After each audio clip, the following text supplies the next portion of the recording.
Hi, my name is Rachel Graves, and today I will be presenting my doctoral capstone project, Program Development and Advocacy for a Caregiver Resource Group, Identifying and Relieving Caregiver Burden.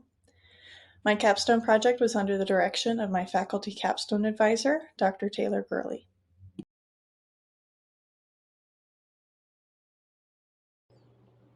So before I dive into what my doctoral capstone project was, I want to briefly introduce my site that I was working with. I worked alongside the University of Indianapolis Center for Aging and Community, also known as the CAC. The CAC's mission is to collaborate, educate, and conduct research to enhance the quality of life for all people as they continue to age. The CAC's vision is to continue to be a catalyst for change that leads to a world in which all people age with dignity and optimal health. The CAC provides a number of community outreach programs listed on the screen. And the CAC also provides services to government agencies, trade associations, human service organizations, community and charitable foundations, faith-based organizations, and for-profit businesses.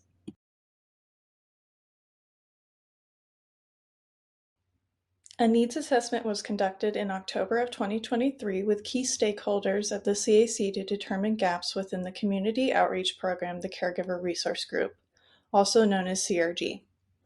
The stakeholders present at this meeting were Site Executive Director Ellen Burton and Site Project Director Leah Jones. Leah Jones was my site advisor for the entirety of my capstone project. Through this needs assessment, it was determined that there were gaps within the Caregiver Resource Group meeting materials, specifically pertaining to caregiver burden and its impact on informal caregivers. This was determined through interviews with Ellen and Leah, as well as review of prior CRG meetings. It was also determined that there was little funding to support the CRG meetings and activities that they conduct. Therefore, the purpose of this doctoral capstone project was to enhance prior resources and develop new resources relating to caregiver burden for the Caregiver Resource Group to implement in meetings to better inform and relieve informal caregivers of caregiver burden. This doctoral capstone project also aimed to explore possible grants and funding for the CAC to utilize for future CRG meetings.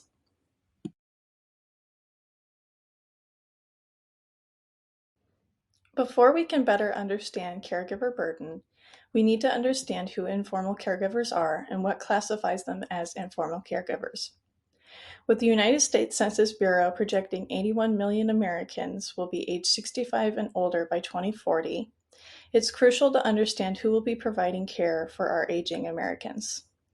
Informal caregiving has grown in popularity for a number of reasons, including workforce shortages in healthcare, increased efforts to age in place, and the presence of the COVID-19 pandemic. Informal caregivers are those who usually provide unpaid care to a loved one, such as a family member, a friend, or someone within a social network who struggles with related health impairments.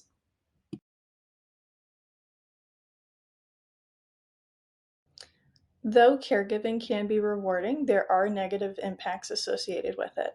Caregivers compared to non-caregivers are known to have a higher likelihood of developing mental and behavioral disorders, having lower mortality, and having a higher likelihood of developing musculoskeletal disorders, including spine and back problems.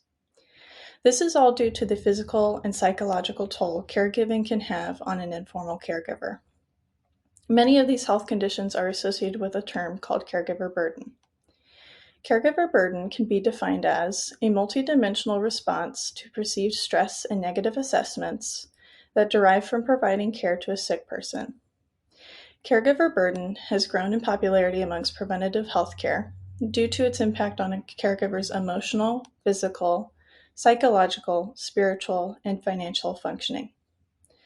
Risk factors associated with caregiver burden include things like having lower levels of education, cohabitation with the care recipient, higher number of hours spent caregiving, lack of choice in becoming a caregiver, presence of depression and/or anxiety, social isolation, being female, and having financial stress.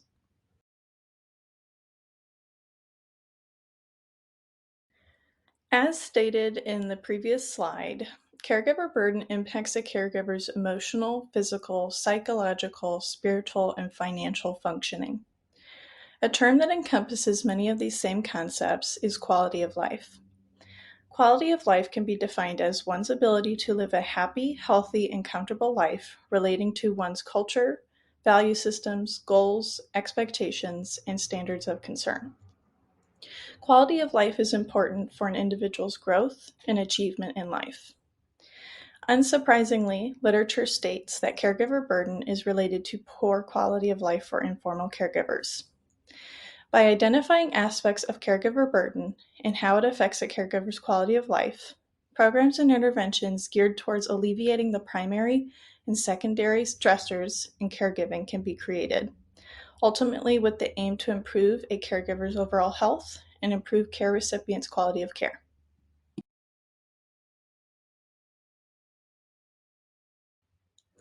Lastly, it's important to examine the evidence-based strategies that have been proven to help alleviate symptoms of caregiver burden. Many informal caregivers are thrust into their caregiving roles with little to no preparation or education. It's usually a very stressful time for a caregiver and can seemingly happen overnight. Literature highlights the benefits that educational programs and training can have on informal caregivers. These educational programs and training often make informal caregivers feel more prepared for their new role while also achieving competency early on. Large amounts of literature also highlight the benefits that social support groups have on informal caregivers. Support groups offer a space for informal caregivers to share their experiences with others who are going through something similar. This adds a sense of belonging and decreases feelings of isolation. Therefore, educational programming and support groups were a driving force when deciding upon formatting this doctoral capstone project.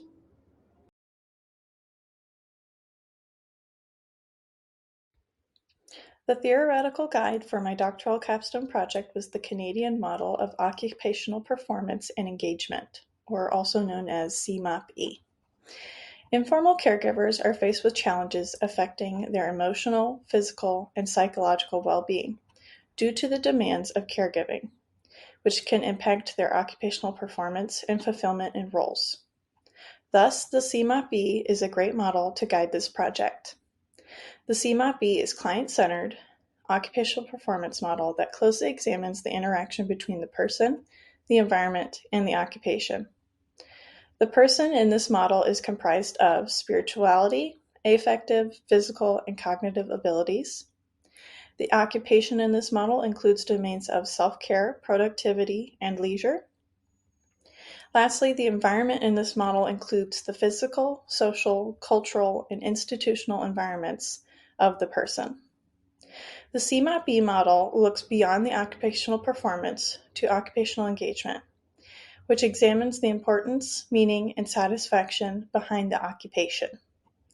Since self-care, productivity, and leisure are all areas of concern for informal caregivers experiencing caregiver burden, it is understandable how the CMOP-E model can play an important role in not only identifying caregiver burden, but also promoting client-centered interventions to relieve those feelings for informal caregivers.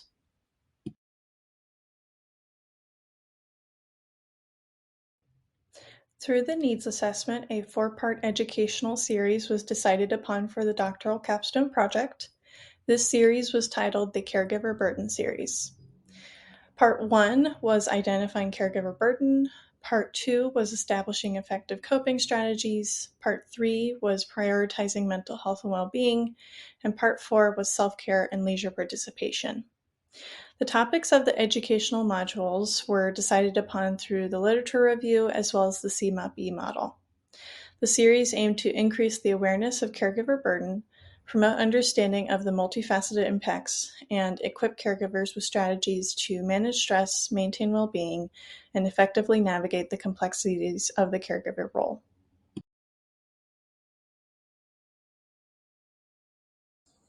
Due to time constraints of the doctoral capstone experience and CRG meetings only taking place once a month, educational modules were broken up into 2 different formats.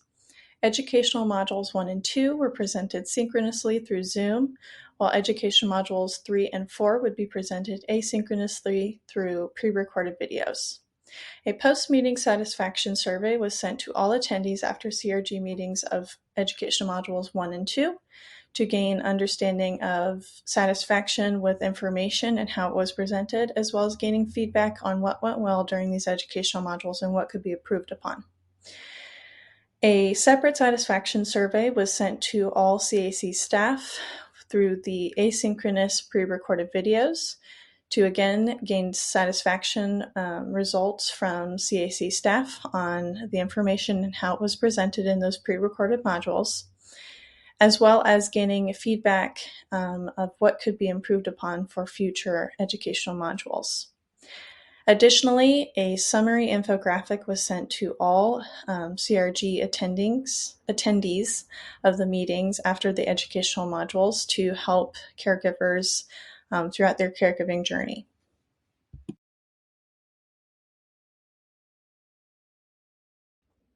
My doctoral capstone project could be divided into 4 main phases of implementation.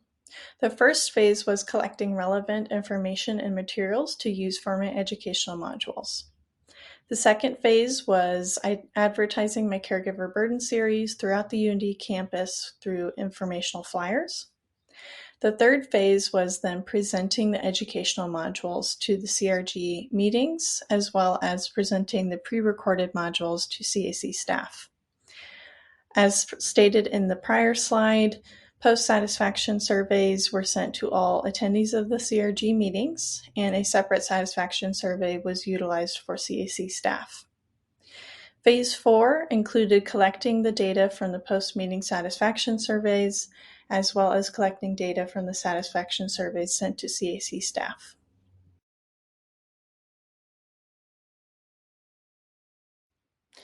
The charts displayed on the screen indicate the survey responses from the first educational module. 10 people attended this virtual meeting and 6 people filled out the survey. 83.3% were very satisfied with the information. It was split 50-50 on how satisfied people were with how the information was presented. A large portion of attendees from this meeting did not feel connected with other caregivers. However, a large portion did indicate that they would utilize the information presented in helping them throughout their caregiving role and responsibilities. Many people indicated that they wished that there was more of an interactive piece associated with this educational module. Therefore, I noted this and made appropriate changes to future educational modules to incorporate more interaction.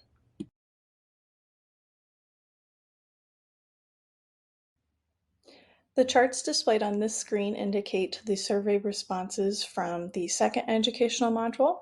This module yielded 5 attendees, and only 1 person responded to the survey. Overall, this attendee was satisfied with the information presented in the educational module as well as how it was presented. They did not feel that they connected with other caregivers within this meeting, but they did feel that they could apply a lot of what was learned in the educational module to their own caregiving role and responsibilities. When prompted with the survey questions regarding what was most helpful during the educational module, this attendee indicated that the list of various resources and learning the differences between adaptive and maladaptive coping strategies was most helpful.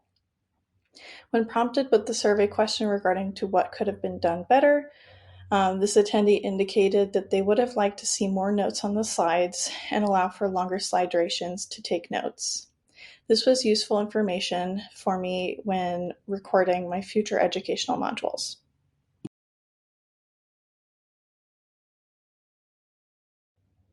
The first pre-recorded educational module was sent to all CAC staff on March 15, 2024 via email, and survey responses closed on March 29th of 2024.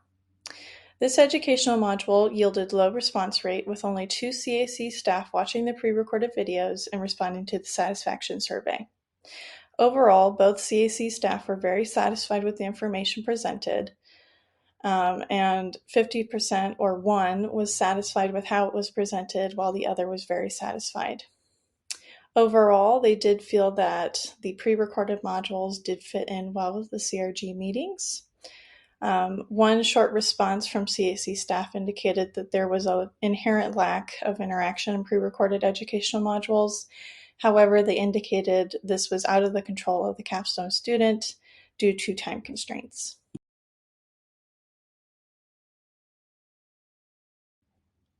The charts displayed on this screen indicate the second pre-recorded educational module sent to all CAC staff.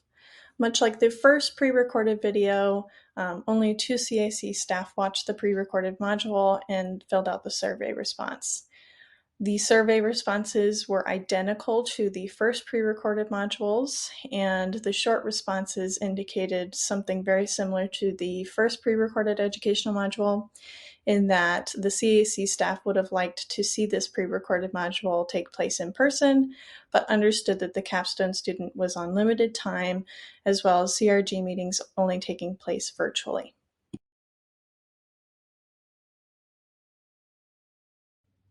In summary, educational training and local support groups have been found to be most helpful for caregivers when trying to alleviate the stress and toll caregiving has on informal caregivers.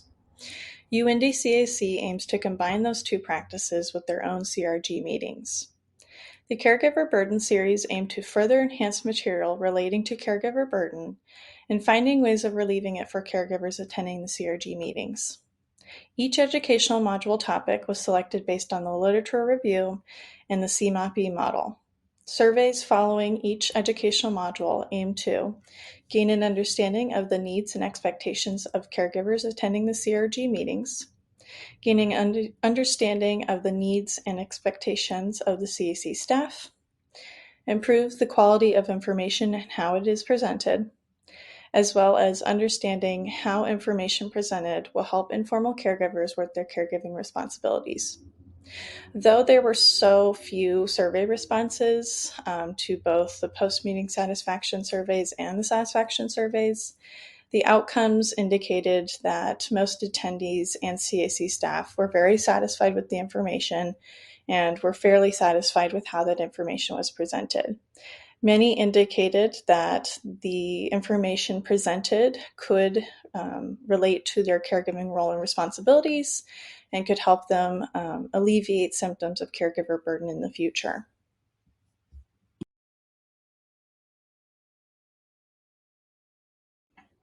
Sustainability of my project included presenting summary infographics to CRG meeting attendees as well as to the CAC to put on their website, recorded videos of all educational modules sent to CAC to post on their website, and summary infographics also sent to Joyce House Caregiver Way.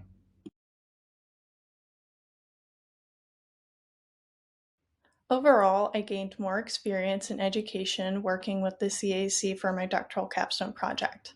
I gained an understanding of program development and advocacy for informal caregivers attending the CRG meetings. I gained a deeper appreciation and understanding of how the CAC works. And I also gained knowledge in grant proposal writing. OT definitely has a spot at the table when working with this population and this organization. OT can help informal caregivers make impactful changes to their daily routines to help them better support themselves throughout their caregiving journey. OT definitely helps with an organization such as CAC to provide client-centered and evidence-based strategies to better support and provide full satisfaction to the community.